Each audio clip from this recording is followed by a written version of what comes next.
Yes, y'all. Welcome to another installment of Civic Cipher. I am your host, Ramses Ja. And true to form, we have another special guest in the building, another freedom fighter, another social justice warrior, and someone that I really think needs to get a message to you. Your life is going to be better hearing what she has to say. Her name is Alejandra Pablos. And let's see, I'll talk a little bit about what I know of you, but you're going to have to fill in the gaps because fortunately I've been able to meet you a few times. And of course, I've been very inspired by you and your message and what you stand for. But so I know that you were born in Mexico. And you came here when you were very young. That's right? Okay. A baby. Okay. And I want to say you spent some time in Tucson, right? Mm-hmm. Okay. That's where I grew up. You grew up in Tucson. Okay. But you did go to California when you first came here, right? Yeah. So I was in California when I was till I was 14, 15, and then I moved to Tucson. Okay. Very good. So there are some roots in the West Coast of the United States and in Arizona, of course. I think the way the story goes is you kind of got in some trouble when you were a teenager, and that's kind of been held over your head by the government and policing agencies and things like this. And I don't want to tell too much of the rest of the story because I really do want to hear it from you. But Of course. I think it's very important to tell your story before we get to what you're doing now, just your story as a human being, growing up in those circumstances and how maybe some of these conditions have been used against you or to profile you or whatever the case is. So just talk a little bit about growing up and kind of how you kind of got started on this path. Sure. Thank you for your kind words. Of course. My name is Alejandra. Folks who know me call me Ale. And I am a community organizer. I do a lot of national work. By work, I mean a lot of storytelling work, a lot of organizing relations, because we know that the only way to really change things, right, is to really shift culture. And by shifting culture, it's by really getting to know one another, right? And really, having joy in who we are instead of criminalization, for example. That might be a new word for folks, and I can talk a little bit more about that. But I'm a community organizer first and foremost. I'm a storyteller. I share my experience in order to make space for other folks to be able to share their story. And in the world that we live in, sometimes storytelling is not a thing that happens. I know for myself, as a Mexicana, immigrant family, working family that comes with a lot of intergenerational trauma, we don't do a lot of storytelling. So I found that when I started doing community organizing work after I was incarcerated, I was introduced to injustices, right? And I was upset and I was angry and I was like, I need to organize these feelings. So I got introduced to the movement, and I think through the movement, I found the power of storytelling. So I started to share my story, my many, many stories, right? Because my life I have multiple identities. It's intersectional. I not only care about, education or injustices or racial justice or queer justice. I care about all of the things, right? Humanity, human rights. So what happened to me? Closer. So what happened to me was honestly the United States happened to me. Okay. You say like I got into some trouble, and I'm like, I got into this country, this infrastructure already built on racism, right? Rooted in xenophobia, right? Fear of people. Built on lies, right? And what we now see, white supremacy built into our peacemakers, right? Which is the police. So growing up, I didn't really care about my immigration status until somebody told me I was an illegal person, right? I was a legal permanent resident. My mom is a naturalized citizen. So most of my family was born here, but I have a lot of folks that we were from a mixed status family. That's what you call, right? Folks that are not citizens. And I had an opportunity probably at some point to become a citizen, but I also never really needed to, right? I was a legal permanent resident, which sometimes folks call that a green card. You hear a lot of folks that are documented, right? That are getting DACA. Those are folks that are also undocumented but have this very short-term ambiguous kind of protection right now by Obama, the president, right? And they're DACA students, so they have permission to work, they have permission to be here, promise that they won't be deported, right? That they won't be actually haunted, like ICE is haunting people right now. Right. So you have those folks, right? You have folks that maybe have overstayed visas, right? You have folks that have had some sort of legal status but overstayed, or myself, right, committed something that to the U.S. government is deportable, right? Which, mind you, in Arizona, DUIs are deportable. In California, they're not, for example. So we live in a state, one of the high, like the most racist. Obviously, we know Arpaio. We know we come from the regime of Arpaio, right. And those are the things that inform me, right? Racial profiling, folks, just for being for looking like they might be migrant folks, right? That brings to mind SB 1070, right? So we come from that. We're still seeing the harms of that, right? Communities fought really hard. I mean, you had ICE out there just like, doing the same shit that cops have been doing, right, to black communities. We know as undocumented people, as people who've been criminalized, that are, like I said, I've been formerly incarcerated because of a DUI, put in deportation proceedings for things I already went to through the system, right? The criminal justice system, which I can now call the criminal injustice system. But anyways, when that happened to me, that kind of changed my life, right? I got picked up on probation. I was on probation, and ICE picked me up, and they were like, "Oh, you're going to Mexico." I mean, little do they know what they do, because that's, they're just jobs. People don't need to really understand the system they're like oppressing others for, right? They have a good job. It's probably the only jobs that have good health care, right? And good benefits. That's why all of our people are also cops. And those are the things we also have to battle. But so, I got picked up by ICE, and then 2 years spent in our backyard. An hour away from here, there's an immigration center called the Eloy Detention Center. One of the biggest, one of the nastiest. They're all nasty. They're all literally a threat to autonomy, right? Just because you're deemed and labeled illegal or undocumented, you can literally be locked up for no reason, just for that reason. So when I was there, it opened up my eyes to like, holy shit, there's a whole lot of other injustices happening, right? And it woke me up. 2011, I began organizing from inside. I was already before that, I know you asked me who am I before that, and I was already a teacher. I had graduated from the U of A. I was doing a lot of community organizing in the school.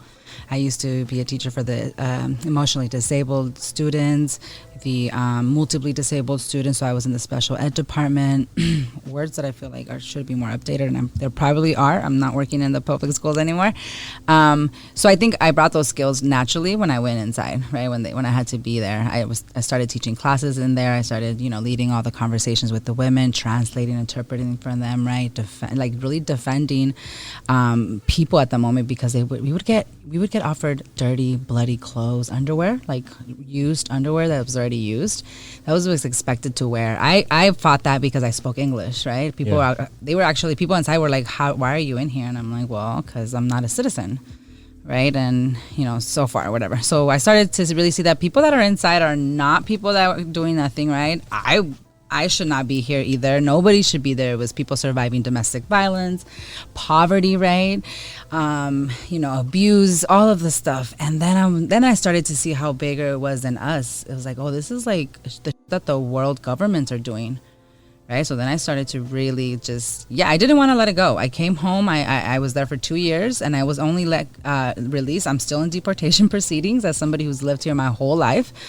And let me not get into the point of like, oh, the border crossed us, and this used to be Mexico. This is the place to get into that. Go for it. This is all indigenous, obviously native land, but as also like a Mexican woman, right? And we are fighting identity crisis as well, this generation in general. But as Mexican people, we're like, mestizo people, we're mixed. We have some white in us too, so we come with that intergenerational trauma. But it's complicated. I'm fighting for 9 years now. It's going to be 9 years September 20th when ICE picked me up and handcuffed me and didn't let me go for another 2 years until we fought to come home after going through many courts, spending thousands and thousands and thousands of dollars for things I've already gone through the system that's supposed to just be the system. You're supposed to go through it, rehabilitate. I didn't get that benefit of the doubt, right? I didn't get to rehabilitate.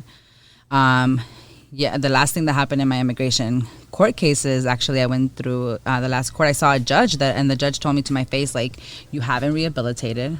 Yet the community turned in over 300 letters of like character, right? Yeah. Over 150 individual letters, mad people outside the court, right? Just hella attention, just, mass attention, national attention. My case went really viral. And he still looked into my eyes and said, like, you deserve those charges. You deserve what's happening to you, and you didn't rehabilitate.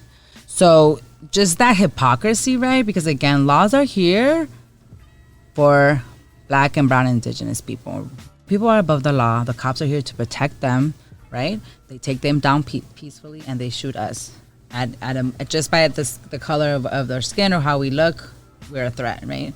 Yeah. So I started to grapple with those things, and just started sharing. I came out organizing, volunteering, doing what I could. I actually, met you originally doing some just community work, right? Because that was important to me, but I started to just get real politicized because I understood that the things that I also stood by, the identities I led, right, were criminalized. So I think fast forward, I started to share my story maybe 3 years after being released out of prison, and I just started to share my story, and I started to see that, wow, people are receiving it really well. Yes, I have some people that don't like it, that, possibly sometimes even some of my own peers, right, or maybe cringe that I'm just too unapologetic or just really open and just complicated and unapologetic about it. And I think it's been a long journey, but I started to share my story, and that's what I became. I became kind of also like doing some writing, right? So I think my organizing work is like around building relation, sharing my story, and like building with people, and creating new projects and sustaining ourselves. It's really complicated when you're going through immigration proceedings. Folks sometimes can't work, sometimes you can work. Those things are considered, right? Those things follow you, that you've been criminalized into the criminal justice system. I've been arrested for being at protests, right? Profiled in Virginia, doing reproductive justice work in DC. I was doing that kind of work in the DMV area as well, and like being at protests, fighting ICE over there, being arrested, being brought back over here. I've been asked to turn myself into ICE. Imagine. We hear today, I don't know if you've heard, but ICE was allowing hysterectomies, right? Literally I did hear about that. Yeah. The womb out of migrant women that were detained without consent, right? So those are the people that like I've had to go in and out repeatedly just because ICE feels like it, right? Just because they say they have some risk assessment tools, which are the same tools that like say that people in certain zip codes, right, in certain neighborhoods are already like maybe gang related, right? Again, that kind of like those algorithms that the cops use, right, to bring people in to say, oh, you're going to be a risk, right? Things that follow people outside of when they are done with their prison time and they go into probation, risk management assessment. Always is this criminalization from prison to prison to prison pipeline, right? There's like really no true freedom. So yeah, I think for me, it's just been about talking about that state-sanctioned violence, that mass incarceration, right? Like that is huge. That's how we are building the back of the United States right now, right? We talk about it happened with enslaved people before. It's happening right now with people in prisons, all that free labor, right? All of the labor. We see the fires in California, all of those folks that are out there fighting the fires, yet they can't come home and be firefighters. Right. You will always be a felon. You will always be disposable. You will always be criminalized.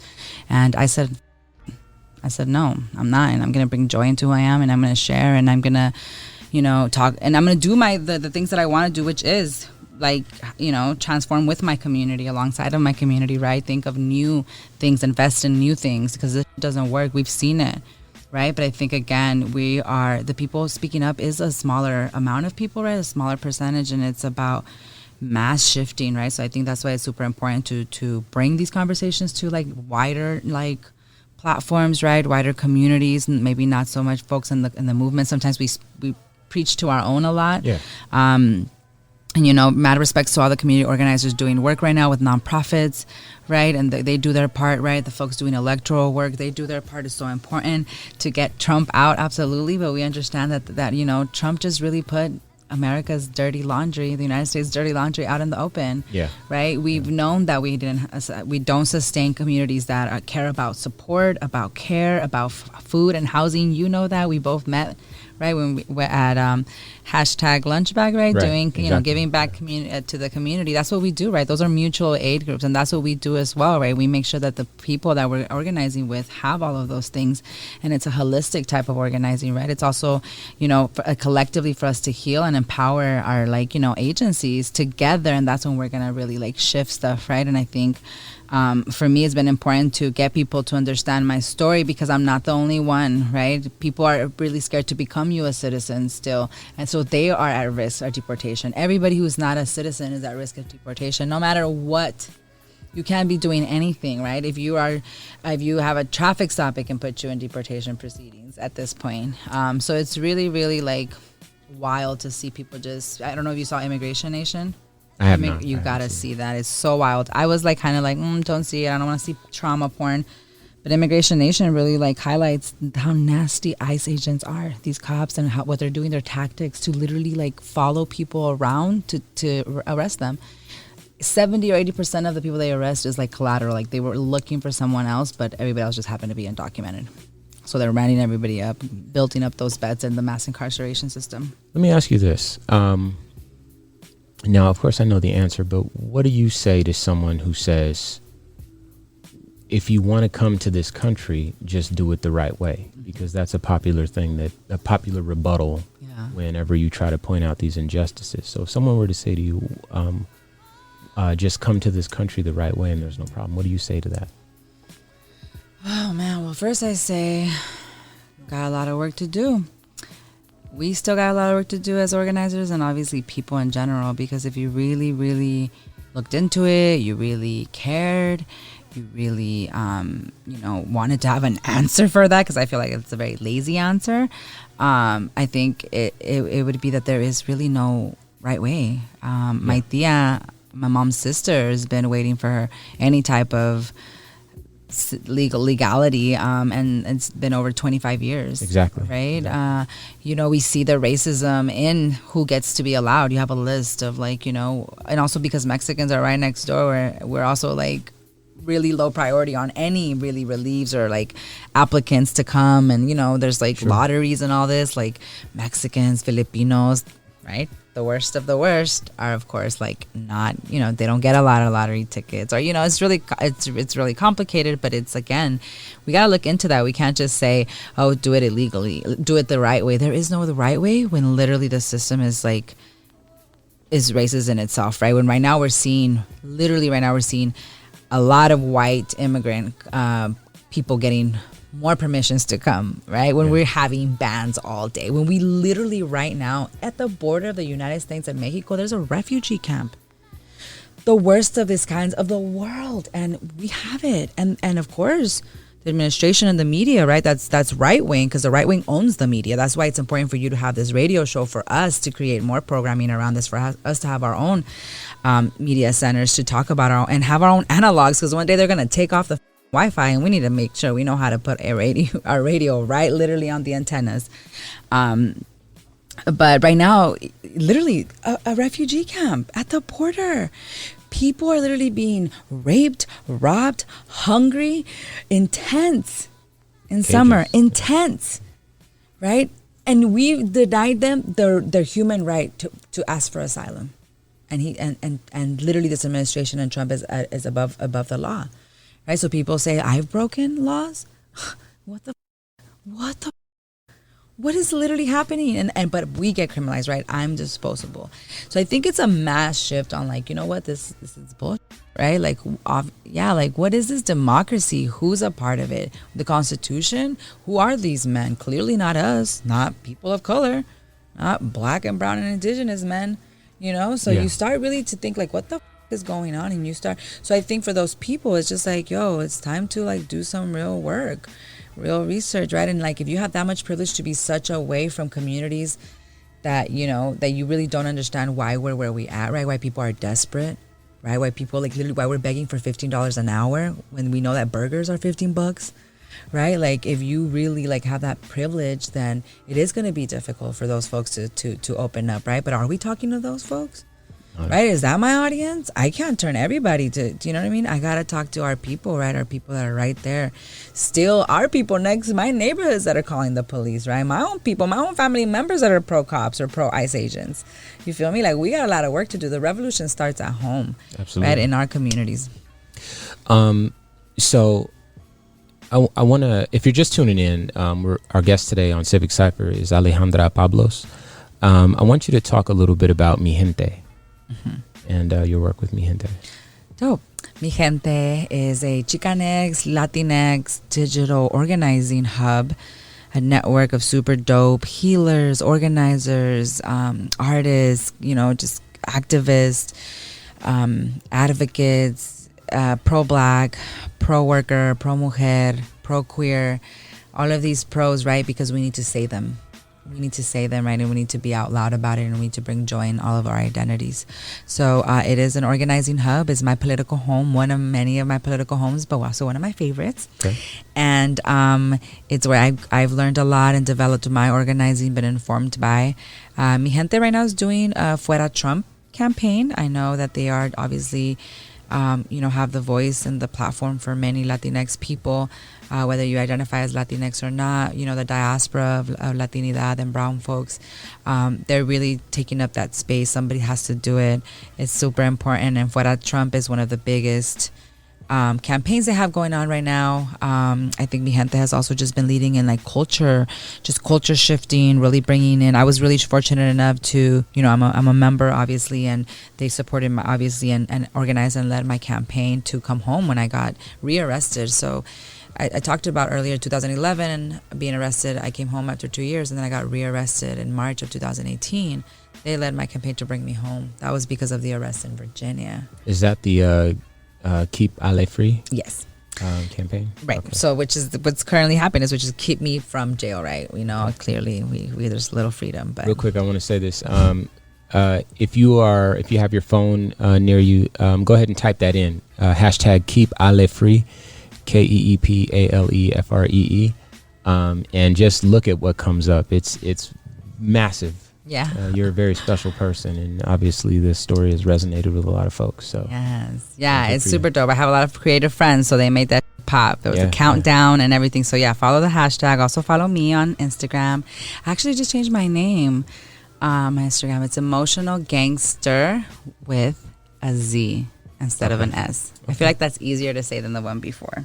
But anyways, well, I was fortunate enough to come home right after organizing with them, you know, getting released from the nonprofit industrial complex and going straight into a Migra tour with them. Again, Mi Gente is a place where we do a lot of culture shifting, a lot of narrative shifting, and we have cultura. We do it by cultural workers, a lot of arte, a lot of healing, a lot of language justice, a lot of workers' right.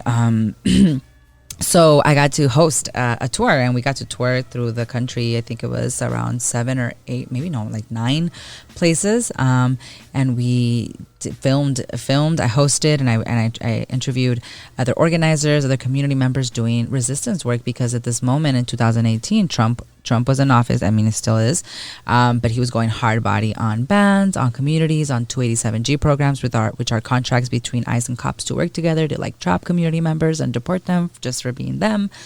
And we started to also, that's like, how do we also document our escalations, right?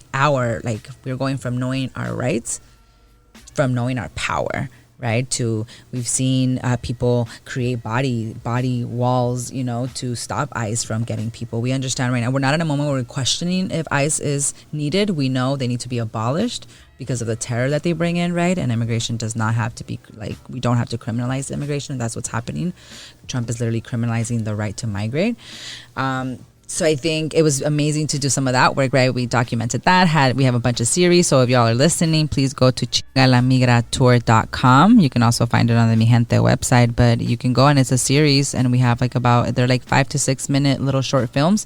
Super dope, meeting folks, really talks about the intersections of the police machine, the ICE machine, and it's really comprehensive, and it also brings a lot of joy in the organizing and the resilience that we've had to have, right? Because I want to just have joy. I don't want to have resilience, right? Resilience is what has to be built for us because we're surviving this, right? But also, our bodies want to rest, right? Our bodies also want to rest. So I think for me, Mi Gente is just doing amazing work.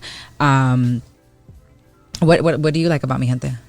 Well, before we get to there, I think there's a couple of things that you touched on, and I think that for a lot of folks that deal with, immigration, and just this narrative that, well, if you're born on this side of an imaginary line, then you get to do this, and if you're born on that side of an imaginary line, then you don't get to do this. And the sense of entitlement there, I think that it really is a sort of morally bankrupt position to hold. And I think that, especially for people that do migrate into this country, I'm from California, and I've shared that before, and I spent a good amount of my life in Arizona. Now, I've seen the world, I've seen the country, but I grew up around Mexican people, and I grew up near Mexico my whole life. And so I've heard a lot of very Mexican stories. And when you think in terms of like human beings, I think that a very important question to ask yourself is, who has the power to define crime, and what motive do they have to do so? And I think that that's something that's really lost on, as I stated, those morally bankrupt arguments and positions and perspectives, because because you won some sort of birth location lottery, that it somehow entitles you to more opportunities or entitles other people to less opportunities. I think that is a narrative that really bears revisiting for a lot of folks. And so I just wanted to make sure that I stated that before we got too far away from it. Now, there's something that you mentioned to me before. You said that the immigration system targets people with criminal records, with, I believe, the intention of being able to deport them. Like if you're an immigrant and you have, you've had made a mistake, 20 years ago or something like that, it's a lot easier to deport you so that you get specifically targeted or singled out. Can you explain a little bit more about that, or any like personal experience with that? Yeah, well, I mean, the whole immigration piece, which is like Customs, Border Patrol agents, Immigration and Customs Enforcement, Department of Homeland Security, all of those are under the Department of Justice. Okay. So there's a really dope podcast right now. I mean, it's not that dope. It's okay, but it's called Homeland Insecurity. It actually does a little 4-part series of like how immigration got started after the 9/11 terrorist attacks. So it's really interesting when you brought up the whole part of like illegality, right? Who's empowered to define that, know, and being in a certain zip code can be illegal, right? And in Florida, if you let go of a helium balloon, that's illegal. So I mean, there's like so many laws. We can get into that conversation, but I think it is super interesting that we have to fight back, right? I think that's another reason why I resonate with people, because I kind of say the things that people wish they could say, right? I'm like that, right? I'm like, wait, why? Wait, but one I love this argument with my brother all the time, and he goes, so you're saying that because cops don't go to jail for killing people, nobody should go to jail for killing people? And I'm like, yeah. There has to be the sense of like, what is the law, and like, what is it? Like, what's like, what is what we want to like abide by, right? So if we're saying that people should go to jail, then yeah, everybody should. And if there isn't, then nobody should. Not that I believe in that. I'm an abolitionist. I think that we need support instead of like caging people, right? And we haven't seen a United States that does that. We're a for-profit capitalist country, so we don't invest in unabled bodied people, sick people, right? And we hate. We have xenophobia. We have white supremacy in our policy. So, I think.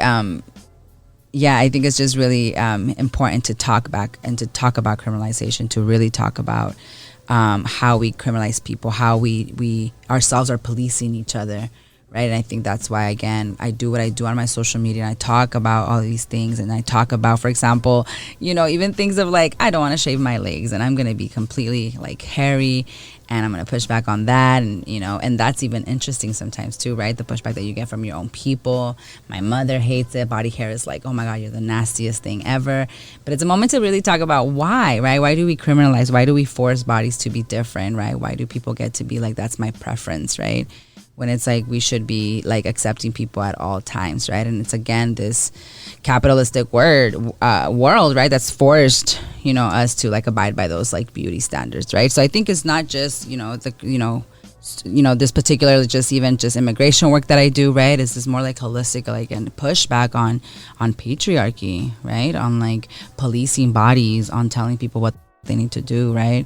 When literally, like, this country has no say in that. Like, you literally have never taken care of people. History has shown us this, right? Like, we are just repeating history itself. Right now, we're getting kids sprayed at marches and protests, right? We're seeing cops still being funded, right? It's an upside down world, right? Yeah. You don't see the folks fighting, people who have abortions, the pro-lifers. You don't see them trying to shut down ICE for literally like stopping women from having babies, right? Shouldn't Absolutely. We have our babies, right?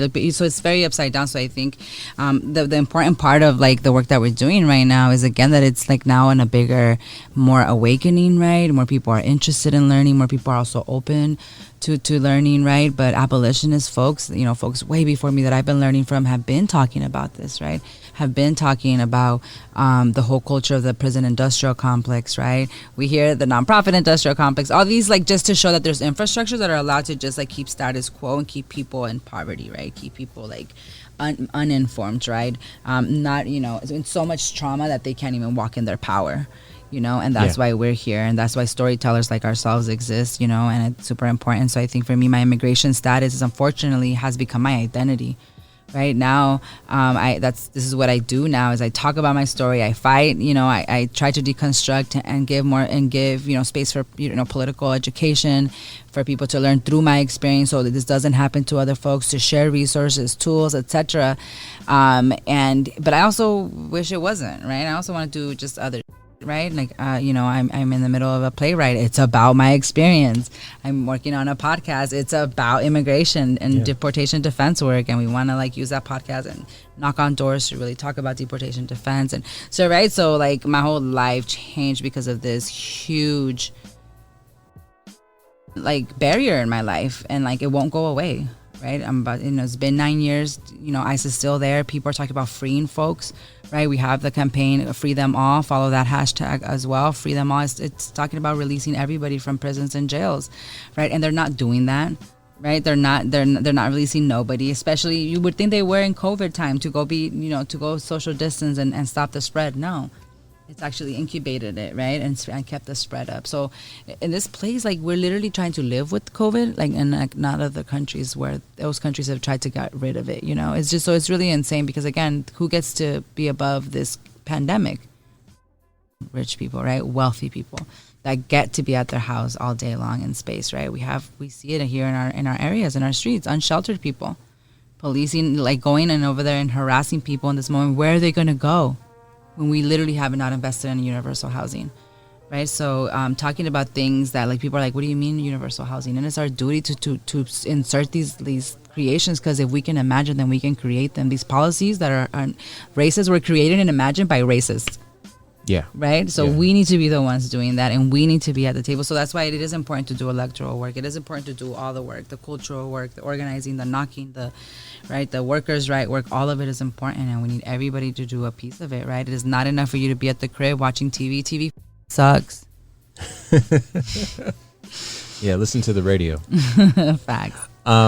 So there is something that I do want to talk about. So you mentioned that, a big part of your identity is your immigration status, and obviously you're a human being, so there's much more to your life than that, but that can serve as a beacon to a lot of other folks who are having to deal with those issues, and people like me who I don't deal with that issue personally, but I'm sympathetic to it.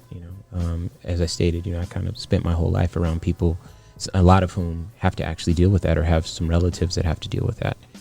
And I want to mention something and just kind of get your thoughts on it. But when a community is overly policed, it skews everything. It skews the prison population. It skews the data. In other words, if 90% of the police are in the bad neighborhood, well, it doesn't even have to be the bad neighborhood. I don't even want to start there. Let me start over. Okay, how about this? We'll take drugs, right? Marijuana. My understanding is that marijuana is used equally, roughly, by black folks and by white folks, right? Just to keep it simple here. But if all the police are in black neighborhoods, stopping black folks more frequently, again, overly policing, then what you're going to get is a lot more black folks in jail. And then you're going to get a lot more data suggesting that because these are the people who are getting arrested, that somehow these people there's something wrong with these people. And it ignores the fact that they're just being overly policed. And I think that can extend to, folks in Hispanic, primarily Hispanic or Spanish-speaking communities in this country. If they're being overly policed, then what you find is people, like we mentioned before, targeting effectively immigrants and sending them, or attempting at least to send them to another country, or otherwise interfere with what would otherwise be a normal life. And I think that speaks to, again, a lot of the racist tendencies of those decadent capitalist pigs, but also also the but the fact that you brought up weed, right? Like marijuana, like it's just to pick a thing. No, but even like that, because it's real. That's a thing. Okay. But it's a thing in a world. Listen, y'all. This is still a thing in a world where people get to have yoga and smoke weed, and they have weed retreats, right? And we, as Black, Indigenous, and people of color, that's another term, BIPOC. Some BIPOC people are still talking. This is our language still, right? Because we are still criminalized for it. Yeah. Not them. Yeah. We are, though, right? So even that, and yes, it's very, very true. You literally go and look for this, and you go criminalize these communities, right? On top of it, the media still makes all the movies, all the crime shows, all the cop shows, right? Sure.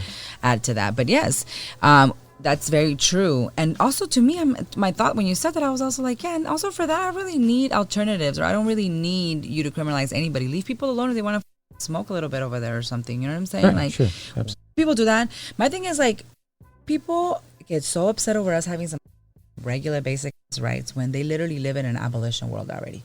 They don't see cops until they call them. You know what I'm saying? Right. Their kids don't go to school with no cops at their schools, or no security, whatever, metal detectors, right? They don't have cops at their grocery stores.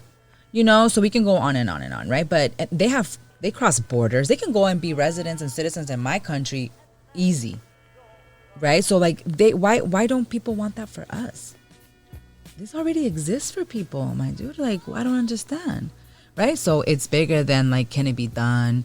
People are always like, it's expensive to do things, right? Well, we're spending hella billions on war and weapons, things that don't really help us, right? That's not like, fruitful and back into our communities. So those are the things that we're like at the moment where we have to push back, and we have to start creating these visions of like, this is the world we want. And that's why we say defund the police, invest in the things we need. Sure. We don't need more cops, right? We do, yes, sure, fire them because but also, we need to not hire anymore, right? How do we shrink the system as well? So I think the defund police work is just the beginning, and we are gonna win. We are gonna abolish, especially the Immigration Customs Enforcement entity, because it is so new and because we really don't need it. They just built it up for themselves to start, terrorizing communities. And I don't, a whole episode can be talked on just the injustices, right, of like ICE agents being caught doing, raping women, like, kidnapping people, trafficking drugs, right, all of the, and it's organized, right, higher, so anyways, I don't want to go into that piece, but recognizing that we have all of us as people of color have a common enemy, right, and that's xenophobia, which is the fear, right, the fear amongst each other, right, is white supremacy, right. It's these, this administration that's literally breaking down any type of support that we've even had, so I think I'm really proud to be an abolitionist in this moment. Sure. And speaking of which, you mentioned earlier you were talking about you were inspired by someone, and I remember that I saw it somewhere, maybe you said it to me, but you said Angela Davis was an inspiration of yours. Mm-hmm. Yeah. Sure. So I mean, she's bad. I mean, she beat people at a court. Like, they were trying to take her down, and she beat them. Like, I need to beat them at immigration, y'all. I need everybody's support. So she's a hell of an inspiration, absolutely. Also, all of Angela Davis' books and talks, I can just nerd out on YouTube and just go hard body. But I think that I think all of my homies, all my homegirls are also my inspiration. I organize and I build relations with people that share my values, share, these identities, share this transformation of communal work that we're doing. So all of those people are teaching me how to be a better human too. Some people got the Bible, super limited. I got community, ever evolving community, non-binary, which means that it doesn't ever abide by two binaries, whether it be female or male, or whether it be like it was bad or good, right? Something that even the President Obama started, right? Felons, families, not felons, right? Or like, sure.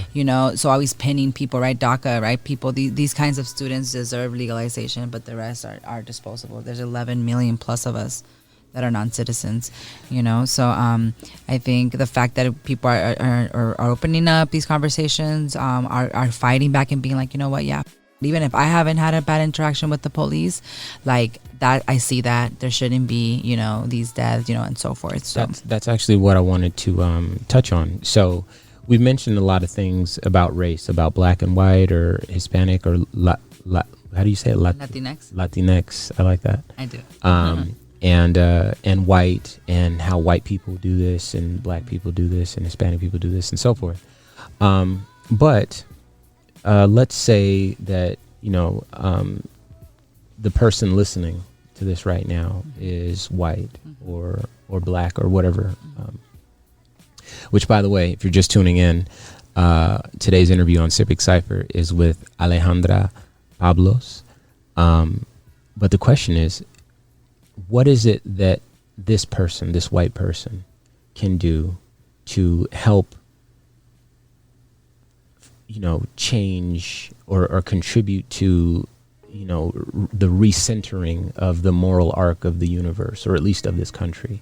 What is it that you would call upon your Caucasian brothers and sisters to do to support you toward this end? Caucasian people, if you just turned in, I am Alejandra Pablos. I'm a community organizer facing deportation, fighting the policing system in Arizona and nationally, and sharing my story one person at a time. And I think for folks, that are here listening, that are not familiar to these issues or these conversations, and especially the white folks, I think it's just really taking this moment for self-reflection, right? The role that your privilege takes. It's really tough to talk about privilege, right? The privilege that we do have, especially white people. It's really tough. I get it. You don't feel racist, right? Like you don't literally go and create policies, right, that keep unsheltered people on the street, but you also just hop over them, right? And I can, make that, I can give examples so far of all those things. So I think it's about actively using your privilege, reflecting on what that is, right? Actively using it and sharing some of that. So I think it's, again, that moment to really think like, what are my privileges? And I don't need to hoard all these things, right? Or I don't need to do all these things. And what is my role in the liberation and development of humanity right now? Because as it is right now, humanity kind of sucks.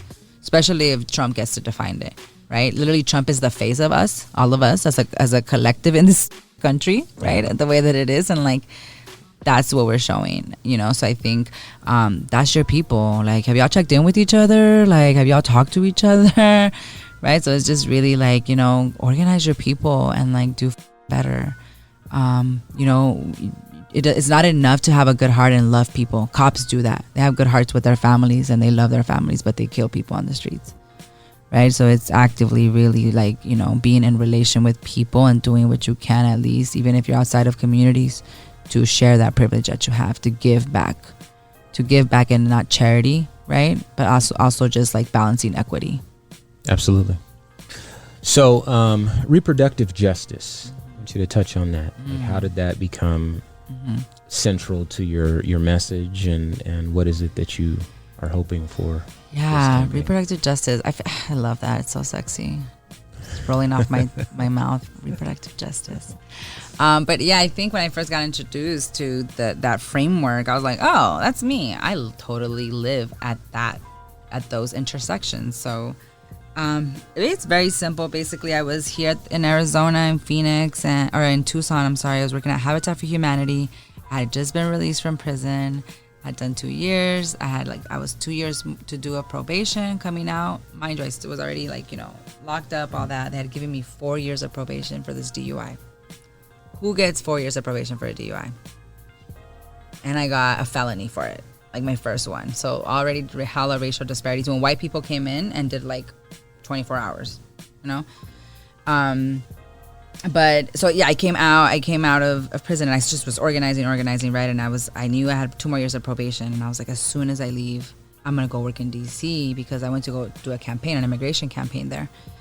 So I was like, I'm gonna leave as soon as I'm off of probation. And I started looking for jobs, and I was just like, you know, I already had been volunteering in a lot of community spaces, using my, you know, my skills, my organizing skills, my talking skills. You know, I'm very outgoing, you know, blase.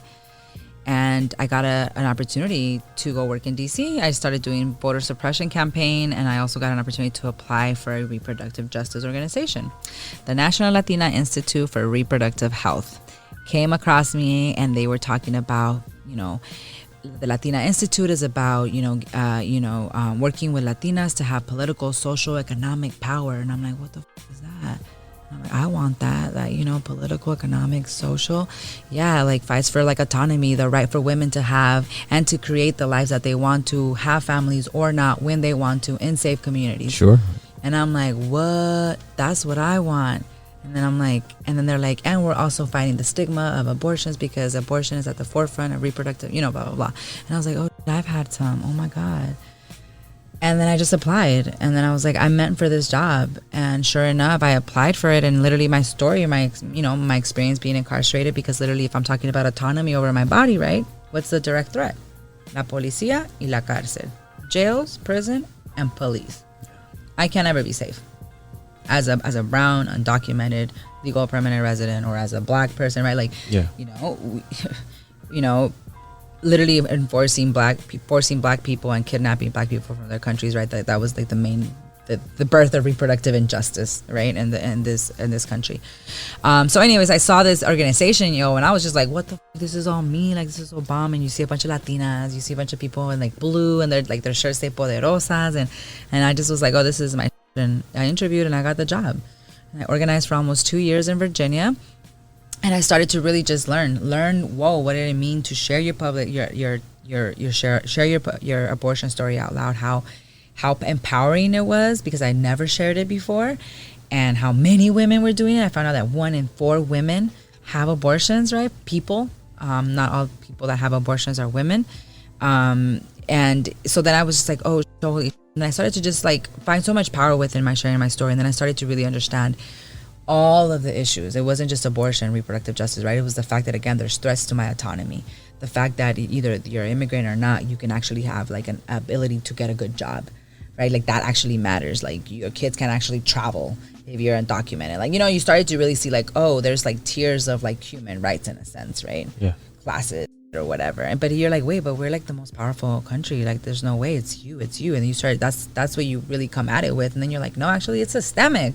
If there's more than 150 people in poverty, like, it's not just us, it's systemic, right? And it's like intricate, right? So it's policing, it's lack of education, right? It's taking away, our history from books, right? It's from taking jobs out of the community, right? It's for, again, over policing places. So it all of that, like, is a part of, like, how I've been informed and how young people grow up too. So it was really exciting to do reproductive justice, to still be doing reproductive justice work. But that's what that work looks like. It's about making sure that people have access to, like, going to a hospital, going to the doctors without fear of the police going there, right? Like, you have the human right to create families when you want to, right? And you can't do that, if you think you're gonna not be safe when when you're going to have this, you're going to start this family. We talk a lot about black maternal deaths, sure, right? Literally, black bodies are literally sterilized, disrespected, ignored, not listened to, and so forth, and women are dying. So people are choosing not to have babies. And also, the world is pretty, we're still begging for $15 an hour, right? You can barely, like, everything's going up, but your wages are not going up. Like, why would I want to have a child here? I can barely afford my own. You know what I'm saying? Like, so just really understanding that reproductive justice was literally about, it was the threat of you owning and making a decision over your body. That was what people off, right? That's the root of, like, people being criminalized, right? People choosing to have abortions because, like, if you don't abide by what the status quo is, right, about this ideal about what the United States is, which is this, like, faith pro-life in a sense, right? Like, or, even in our communities, we're very anti-abortion. Latinos, Black folks, like, we're very still, so that's why it's important that we do this work in Spanish too, and so forth. But I think that's the powerful thing, is that we're pushing back on stigma, on taboo, on myths, and people and women, queer folks, trans, young folks are talking about it for the first time and actually stepping into their power and being like, all that. Like, also debunking myths, right? I've had more than one abortion. I can still get pregnant. Done it multiple times, right? Like, and I can do it. So debunking these myths, like, people have been having abortions, have been, reversing pregnancies. People have always not gotten pregnant, period. Not everybody wants to be but that's what the United States wants to tell people, that people have to be parents, so you to produce people so then you can be a part of the economy. And if you don't, if you're gay, you're going against that, right? You're not producing humans, right? If you don't get married, you're not, like, buying into the tax world, and so forth. So you start understanding that it's bigger than you. That's actually like, oh, this is just the way of that I'm supposed to be in formation, and we're saying that formation, get in our own formation. Absolutely. So another thing, another facet of the work that you do is murals. I've seen you do a lot of murals. What do you think is the benefit to murals, and just explain their role in? I'm glad. I feel flattered that you think I make murals, but I don't. And I'm always, but yes, curating. I wish I was more artsy for real, because I'd be having some bomb designs in my head. But yes, so I work in, I organize amongst creatives and artists and muralists and painters, and I'm one of the organizers in a newly organized, collective that's really creating arte and images and visions and visuals for a world without police, for a world where people actually thrive and not get killed. So we've been designing a lot of things. And yes, we've been a part of some community projects where we organize, for example, the Dion Johnson Justice for Dion mural on 7th Street. And so I think for us as creatives, as community organizers, it's about creating the city we want to see. Sure. That includes what's art, what's on the walls. What do we want to see? What is the messages? What do we want to hear? And I think, again, you said we need to have our own out, because we're being literally censored all the time too as artists, So the community work that we're doing right now is trying to do more community murals. We're trying to finish that Dion Johnson mural, so we're fundraising right now to pay Giovanni, the Black artist, to come back and finish that mural. But I think it's also important to be working within other communities to make sure that we're, again, putting up the demands of the community, right? Right now, we still have seen no justice, right? Over 100 killings just with, this new mayor in Phoenix, right? Over 100 people have died, or I think it was like 109 cops have killed. not just shot. That's a bigger number, right? And it's all happening right now under our noses, right? And we're allowing that to happen, right? Sure. So I think it's important just for us, for not just murals, but we've done a lot of some wheat pasty murals too, but to keep uplifting that, right? To make sure that people are not forgetting. So we have a wheat paste mural also on 15th Street. 15th Ave and Polk Street by Van Buren, and that's another Deion Johnson wheat paste that calls out the cops being murderers, Blue Lives Murder. And then the next wheat paste is a dope image created by actually Mexico City artist. It was a tribute to George Floyd. It's super powerful. It's huge and big. So there's a big George Floyd wheat paste on 15th Ave next to Deion Johnson on Polk Street, and then there's the Deion Johnson mural on 7th Street. So yeah, we're working on definitely doing more bigger stuff, more projects. We're working on possibly getting some billboards, but we're also meeting censorship through that. We want to get some bus ads, but right now we're just building and creating a lot of digital stuff. Did you get to see the WAP image we just created? I think so. Come on, that was like genius. That was definitely, something that I worked with another designer to do, right? And it was around, switching it back to the weak police, right? Because on that day they actually were threatening the women of some of the community organizations, the director of an anti-police org, a brown immigrant woman, and then the black femmes from BLM local Phoenix Metro, right? And really the cops really organizing, and the white ring really organizing to put threats. So there was a lot of threats, and when there's threats, it's because we're doing something right? So was able to use that WAP acronym, right, to put weak police, and put an image of a policeman all scared, and these two beautiful black women and brown women. It was Cardi and Meg, and all over them they had just written free them all, Black Lives Matter, all of these dope messages. And again, it was giving that vision of that's how scared they are, because we're so powerful, we're big, blah blah blah. So I think the role of artists right now and creatives is to uplift those visions, right, of a pro community future, one that doesn't invest in policing and violence and militarization, right, and literally disposing of people, one that actually, instead of funding prisons, can fund more rehab centers, right, where more just care for the elderly. There's no profit in caring for old people, right, and unabled people, so we don't give a about that. But that's what we're saying, that we want the money, and take that money, because who has that money? More than $700 billion. The Phoenix City Police has that, and we want to get it from them. They're going to give us that money.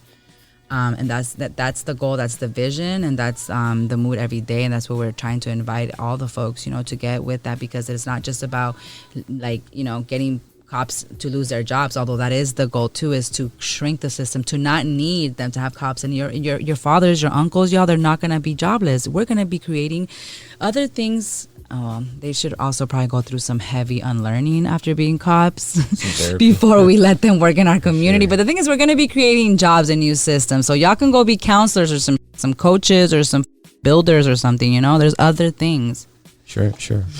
So once again, if you're looking for a champion with respect to, abolishing ICE, or if you're looking for a champion with respect to reproductive justice, or just the unfairness that's built into the immigration system or the criminal justice system, or the way you said it was the criminal injustice system, Alejandra Pablos can certainly be such a champion. Certainly you have been one such champion in my life. I've seen the work that you've done over the years. A very, very much an inspiring person, and I'm grateful that you took the time to come and hang out with us here on Civic Cipher.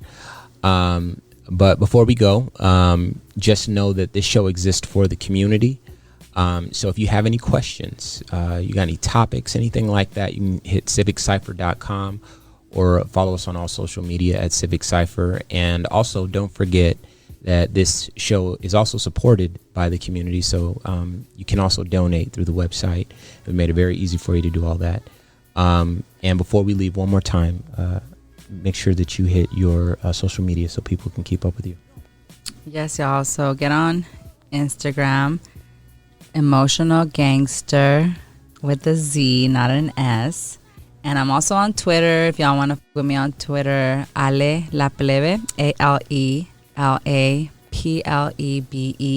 Should probably try to switch them together too.